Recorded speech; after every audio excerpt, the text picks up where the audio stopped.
5 തലമുറകളായി നിങ്ങൾക്കൊപ്പം PRS hospital. ഇന്ന് ലോക ജലദിനം. 1993 മുതൽ ഐക്യരാഷ്ട്രസഭയുടെ ആഹ്വാനപ്രകാരം ലോകമാകെ ജലദിനം ആചരിച്ചു വരികയാണ്. ഈ വർഷത്തിൻ്റെ ജലദിന ആചരണത്തിൻ്റെ വിഷയം ഹിമാനികളെ സംരക്ഷിക്കുക, ഗ്ലേസിയർ പ്രിസർവേഷൻ. 75% ആളുകളും ഹിമാനിയിൽ നിന്നുള്ള ജലം കുടിക്കുന്നു, അല്ലെങ്കിൽ പർവ്വതനിരകളിൽ മഞ്ഞിൽ മെൽറ്റ് ചെയ്ത് ലോകത്താകെ നല്ലൊരു ശതമാനം ആളുകൾ ഉപയോഗിക്കുന്നത്. അത്തരത്തിൽ ലോകത്തിലാകെ ജലദിനം ആചരിക്കുമ്പോൾ ഭാരതത്തിൽ ജലത്തെക്കുറിച്ച് വലിയ സങ്കല്പമാണുള്ളത്. ഋഗ്വേദത്തിലെ ശ്ലോകം 10:9 എടുത്തു കഴിഞ്ഞാൽ അതിൻ്റെ അർത്ഥമായി പറയുന്നത് ജലധാര, അത് ഉപകാരികളാണ്, വലിയ സന്തോഷം നൽകുന്ന വസ്തുവാണ്. നിങ്ങളുടെ കൈവശമുള്ള ഏറ്റവും ശുഭകരമായ സ്രവത്തിൻ്റെ ഭാഗമായ ജലം ഞങ്ങൾക്ക് തരൂ. അവയുടെ വാഞ്ചിയിൽ ഞങ്ങൾ അമ്മമാരെ പോലെ സ്നേഹം അറിയിക്കട്ടെ. നിങ്ങളുടെ ആരുടെ വാസസ്ഥലത്തേക്കാണോ അത് അയക്കുന്നത്, അവരെ സന്തോഷത്തോടെ ഞങ്ങളുടെ അടുക്കലേക്ക് കൊണ്ടുവരൂ. ഞങ്ങൾക്ക് പ്രത്യുൽപാദന ശക്തി വർദ്ധിപ്പിക്കൂ. ഞങ്ങൾക്ക് കുടിക്കാൻ വേണ്ടിയുള്ളതാകട്ടെ. ഞങ്ങളുടെ സഹായത്തിനും ആനന്ദത്തിനും ജലത്തെ ലഭിക്കുമാറാകണം. ദേവതകളോട് ഞങ്ങൾക്ക് ആരോഗ്യവും ശക്തിയും ഉണ്ടാക്കി തരണം. ആവശ്യമായ ജലം ലഭ്യമാക്കുന്നതിന് ഉതകുന്ന രീതിയിലാകണം. ജലധാരയ്ക്കുള്ളിൽ തന്നെ മറ്റൊരു കാര്യം പറയുന്നുണ്ട്. സോമ ഇപ്രകാരം എന്നോട് പറഞ്ഞു, രോഗശാന്തി നൽകുന്ന എല്ലാ തൈലങ്ങളും വസിക്കുന്നു, എല്ലാവരെയും അനുഗ്രഹിക്കുന്ന അഗ്നിയും ഉണ്ട്. ഈ ജലധാരകളെ എൻ്റെ ശരീരം ദോഷത്തിൽ നിന്ന് സംരക്ഷിക്കാൻ ഔഷധങ്ങളാൽ നിറഞ്ഞിരിക്കുന്നു. അതുകൊണ്ട് ഞാൻ സൂര്യനെ കാണാൻ ആഗ്രഹിക്കുന്നു. ഇന്ന് ഞാൻ അന്വേഷിച്ചു പോകുന്ന ജലാശയങ്ങൾ, അവയുടെ ഈർപ്പത്തിലേക്ക് നാം എത്തിയിരിക്കുന്നു.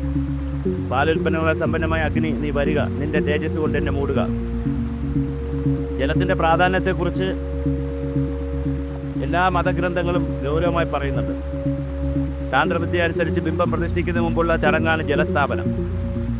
അതിശയം പ്രതിഷ്ഠയ്ക്ക് മുമ്പുള്ള ബിംബത്തെ ജലത്തിൽ അധിവസിപ്പിക്കുന്ന ക്രിയയാണ് ജലാധിവാസം.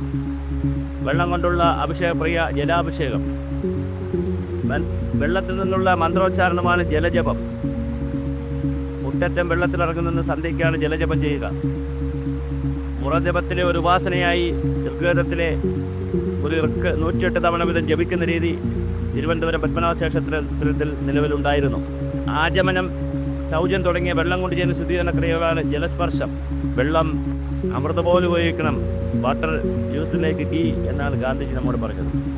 മഴ അമൃതാണ്, അത് സംരക്ഷിക്കണമെന്ന് ഗുരുദേവൻ നമ്മോട് പറയുന്നു. മാമോദീസ മുക്കുന്നത് ജലത്തിലാണ്, വെള്ളത്തിലാണ്. ക്രിസ്തു പുരാണങ്ങളിലും ഹിന്ദു പുരാണങ്ങളിലും ധാരാളമായി ജലത്തെക്കുറിച്ച് നിരവധി സ്ഥലങ്ങളിൽ പറയുന്നുണ്ട്. ദേവാസുര യുദ്ധകാലത്ത് പാലാഴിമഥനം നടത്തിയപ്പോൾ പൊങ്ങി വന്ന അമൃതമായി അരസുരന്മാർ കടന്നു കളഞ്ഞത് മഹാവിഷ്ണു അത് വീണ്ടെടുത്തമായ കഥ വളരെ പ്രസിദ്ധമാണ്. ഇതിൽ ഈ അമൃത കുംഭത്തിൽ നിന്ന് താഴെ വീടുപോയ 4 തുള്ളി അമൃതാണ് അലഹബാദിലും ഹരിദ്വാറിലും നാസിക്കിലും ഉജ്ജയിനിലുമൊക്കെ തീർത്ഥജലത്തെ വിശുദ്ധമാക്കുന്നത്. അതുകൊണ്ടാണ് ആളുകൾ കുംഭമേളയ്ക്ക് പോകുന്നത്. ശ്രീകൃഷ്ണൻ്റെ രാസലീലകളെല്ലാം വരുന്നത് യമുനാ നദിയുമായി ബന്ധപ്പെടുത്തിയിട്ടാണ്. പമ്പയും പെരിയാറുമൊക്കെ പുണ്യനദികളായിട്ട് നാം കണക്കാക്കുന്നു. അതുപോലെ തന്നെ മഹാകുംഭമേളകളും പശ്ചിമ ബംഗാളിലെ ദുർഗാപൂജ, മഹാരാഷ്ട്രയിലെ വിനായക ചതുർത്ഥി, കേരളത്തിലെ വള്ളംകളി തുടങ്ങിയ എത്രയെത്ര ആഘോഷങ്ങളാണ്, ആത്മീയ ആചാരങ്ങളാണ് ജലവുമായി ബന്ധപ്പെടുന്നത്. ലോകത്തിലെല്ലാ സംസ്കാരങ്ങളും രൂപപ്പെട്ടത് ജലത്തിൻ്റെ സാമീപ്യമുള്ള നദീതീരങ്ങളിലാണ്. യൂഫ്രട്ടീസും ടൈഗ്രീസും ഖയാഹുയും സിന്ധുവും ഗംഗയും കാവേരിയും സരസ്വതിയും ഓൽഗയും തുടങ്ങി നിരവധി യൂഫ്രട്ടീസ്, ടൈഗ്രീസ് എല്ലാ നദികളുടെയും തീരത്താണ് സംസ്കാരങ്ങൾ ഉണ്ടാകുന്നത്. തീർച്ചയായും ജലവും നമ്മുടെ ഭാരതീയ ചിന്തകളുമായും ആത്മീയ ലോകവുമായും വേദങ്ങളുമായും വലിയ ബന്ധമാണുള്ളത്. മനുഷ്യർ ശുചിയാകുന്നതിനും മാനസിക സംതൃപ്തിക്കും ശാരീരിക വൃത്തിയാകലിനുമൊക്കെ ജലത്തെയാണ് പ്രയോജനപ്പെടുത്തുന്നത്. ശരീരത്തിൽ 65 മുതൽ 70% വരെ ജലമാണ്. ഭൂമിയിലും ഏകദേശം 70% ജലമാണ്. 1/3 മാത്രമേ കരഭാഗമുള്ളൂ. വെള്ളത്തെക്കുറിച്ച് പഠിക്കുമ്പോൾ, മനസ്സിലാക്കുമ്പോൾ വളരെ ഗൗരവമായ നിരവധി രൂപത്തിൽ ജലം ഉണ്ട്. സ്വന്തമായി എന്നാൽ രൂപമുണ്ടോ? ഇല്ല. ഖരമായും ദ്രവമായും വാതകമായും ഒക്കെ മാറും. ഇത് ചലിക്കുന്ന വസ്തുവാണ്. കടലിലുള്ള നീരാവി മേൽപോട്ട് പോയി മേഘങ്ങളാൽ തടഞ്ഞ് വർഷമേഘങ്ങൾ തന്നെ ഉടലുടഞ്ഞ് ഭൂമി തന്നെ ദാഹമകറ്റാൻ പുണ്യമായി എത്തുന്ന മഴയുടെ രൂപത്തിലെത്തും. വളരെ ഗൗരവമായ ജലസംരക്ഷണ പ്രവർത്തനങ്ങൾ നമ്മുടെ ആവശ്യമുണ്ട്.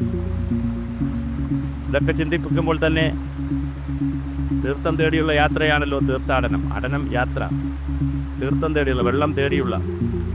എല്ലാ സംസ്കാരങ്ങളും ഭൂമിയിൽ ഉണ്ടാക്കിയത് വെള്ളമാണ്. ജീവനുണ്ടായത് ജലത്തിലാണ്. ആദിമ ജീവനുണ്ടായത് ജലത്തിലാണ്. സംസ്കാരങ്ങൾ ഇല്ലാതാക്കിയതും ജലമാണ്. ഒന്നുകിൽ വരൾച്ചയിലൂടെ, അല്ലെങ്കിൽ വെള്ളപ്പൊക്കത്തിലൂടെ, പ്രളയത്തിലൂടെ. ഏറ്റവും വലിയ എല്ലാ സംസ്കാരങ്ങളും നശിച്ചിട്ടുള്ളത് ഒന്നുകിൽ വെള്ളപ്പൊക്കം, അല്ലെങ്കിൽ പ്രളയത്തിലൂടെ, അല്ലെങ്കിൽ രൂക്ഷമായ വരൾച്ചയിലൂടെ.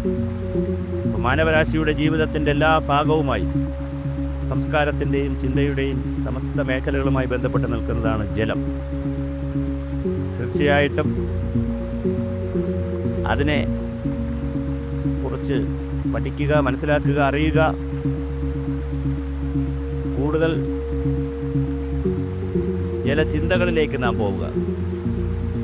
ജലമലിനീകരണവും ജലത്തിൻ്റെ അച്ചടക്കമില്ലാത്ത വിനിയോഗവുമാണ് ലോകം ഇന്ന് നേരിടുന്ന പ്രതിസന്ധി.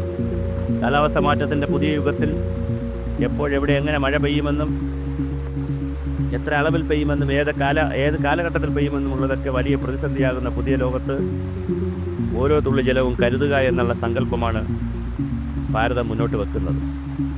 അപ്പോൾ തീർച്ചയായിട്ടും നമ്മുടെ പാരമ്പര്യ കലകൾ, സംസ്കാരം ഇവയെല്ലാം പോഷിപ്പിക്കുന്നതിൽ വെള്ളത്തിൻ്റെ പങ്ക് വളരെ വലുതാണ്. ഉത്സവങ്ങൾ, അതുപോലെ തന്നെ നമ്മുടെ ബലിയിടുന്ന ചടങ്ങുകൾ, ഇതിലെല്ലാം എല്ലാ കാര്യത്തിലും വെള്ളത്തിന് വലിയ പങ്കാണുള്ളത്. അതുപോലെ തന്നെ ഒരു തുള്ളി വെള്ളം പോലും ഇല്ലാതെ ജ്ഞാനസ്നാനം എന്നത് ഏതെങ്കിലും ഒരു ക്രിസ്ത്യാനിക്ക് സങ്കല്പിക്കാൻ കഴിയുന്ന കാര്യമല്ല. അപ്പോൾ ഏത് മതമെടുത്താലും, തത്വസംഹിത എടുത്താലും, ആചാര രീതികളെടുത്താലും ജലം ഗൗരവമായ ഒരു വസ്തുവായി നമ്മുടെ മുന്നിലുണ്ട്. ഇത്രയും ചൈതന്യവത്തായ ഈ വസ്തുവിനെ ഗൗരവമായി സംരക്ഷിക്കുക എന്നുള്ളതാണ് ഏറ്റവും പ്രധാനം. ഞങ്ങൾക്ക് ആവശ്യമുള്ള വെള്ളം തന്ന് അനുഗ്രഹിച്ച ദൈവമേ, അങ്ങേക്ക് നന്ദി എന്ന് ഉപനിഷത്ത് നമ്മോട് പറയുന്നു. ഒരു തുള്ളി വെള്ളം പോലും കിട്ടാതാവുമ്പോഴേ അതിൻ്റെ വിലയറിയൂ എന്ന ഫ്രഞ്ച് പഴമൊഴിയും നമ്മുടെ മുന്നിൽ ഉണ്ട് എന്ന് നാം തിരിച്ചറിയണം. ഓരോ തുള്ളിയും കരുതുക, കരുതലോടെ.